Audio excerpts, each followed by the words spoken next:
उसकी निदेशक थी ज्योति मिर्धा, 5 साल तक सरकार की तरफ से नॉमिनेट।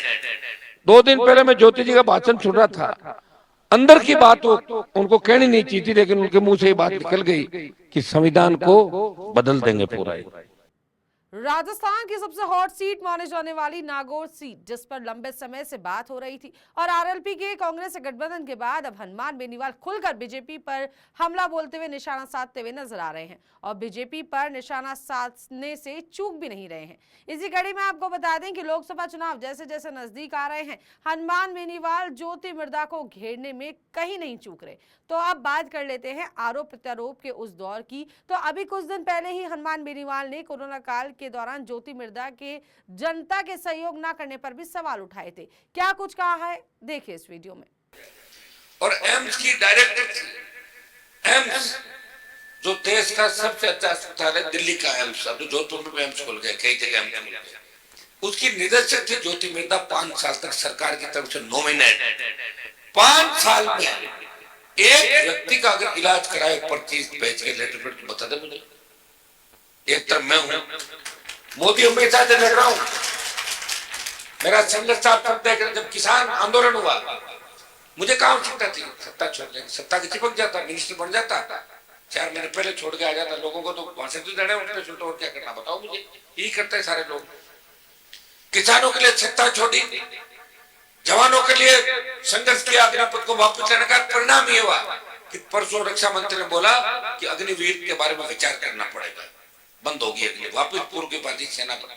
लोकसभा चुनाव नजदीक है और बेनीवाल लगातार जनता के बीच रह के जनसंपर्क करने में लगे हुए हैं और जनता से अपील भी कर रहे हैं। इसी कड़ी में नागौर संसदीय क्षेत्र के ग्राम साडोकन नागौर विधानसभा में लोकसभा चुनाव को लेकर जनसंपर्क कार्यक्रम में पहुंचे बेनीवाल, जहां पूर्व मंत्री व नागौर विधायक हरेंद्र मिर्धा, पूर्व जिला प्रमुख बिंदु चौधरी, युवा नेता राघवेंद्र मिर्धा व पूर्व प्रधान आखाराम बगड़िया सहित जनप्रतिनिधिगण भी मौके पर मौजूद रहे और जनसंपर्क के दौरान बेनीवाल ने फिर से एक बार बीजेपी प्रत्याशी ज्योति मिर्धा पर निशाना साधा है। क्या कुछ कहा है उन्होंने ज्योति मिर्धा के लिए, देखिए इस वीडियो में। भारतीय जनता पार्टी को रोका जाए नागौर के अंदर, और ये अलायंस लोकतंत्र को बचाने के लिए अलायंस हुआ था। देश का लोकतंत्र खतरे में।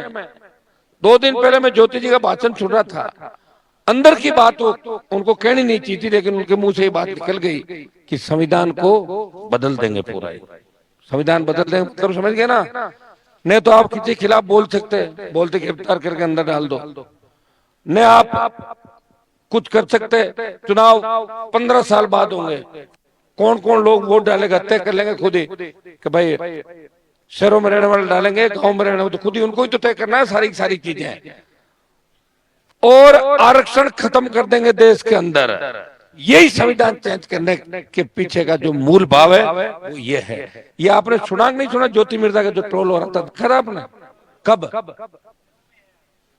अरे पेपर में चलाए आगे, ठीक है, आज पूरे दिन चल लगी डरो। तो जब इनकी भावनाएं ऐसी है, हाँ वो तो खुद तो भाषण दिया ना, वो तो 4 जी अमित शाह मोदी जी मुझे कैबिनेट मंत्री बना, अच्छा लग रहा है उनके बीजेपी तो वहां तो गिनती नहीं है। कल अमित शाह जी ने बोला था कि कितने लोग आ रहे हैं पार्टी में, हमें तो पता ही नहीं, उनका कुछ भी नहीं होगा।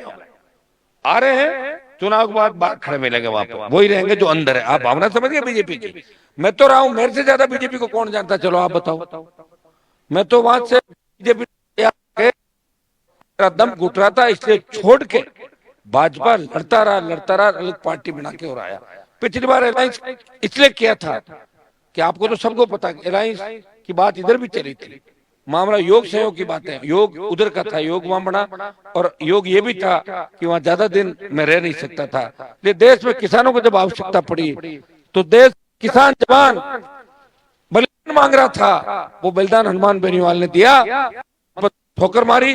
मोदी की सड़क पर 76 कोई सांसद बैठा, नागौर का सांसद था, अग्निवीर योजना का पुरजोर तरीके से विरोध किया। मुझे प्रधानमंत्री और रक्षा मंत्री ने एक मीटिंग, ऑल पार्टी मीटिंग में अलग बुला के कहा था कि हनुमान जी आप क्यों आग लगा रहे हो अग्निवीर के मामले में? मैं कहा आग तो लग चुकी है साहब, तो दिल्ली आने की तैयारी कर रहे हैं, ये ठीक नहीं है। मतलब उनका ये था कि भाई हम किसी न किसी तरह इसको दबाएं। आंदोलन 2-3 दिन चला था, उसके बाद दब गया था आंदोलन। लेकिन जोधपुर से 2 लाख की रैली करके फिर हमने इस आंदोलन को हवा दी थी। आरोप प्रत्यारोपों का ये दौर तो अब जारी ही रहने वाला है, लेकिन इस आरोप प्रत्यारोप के बीच जनता किसका साथ देगी ये तो आने वाला वक्त ही बता पाएगा। फिलहाल के लिए इतना ही। देखते रहिए पंजाब केसरी राजस्थान। मेरे अनिलिजा के साथ नमस्कार।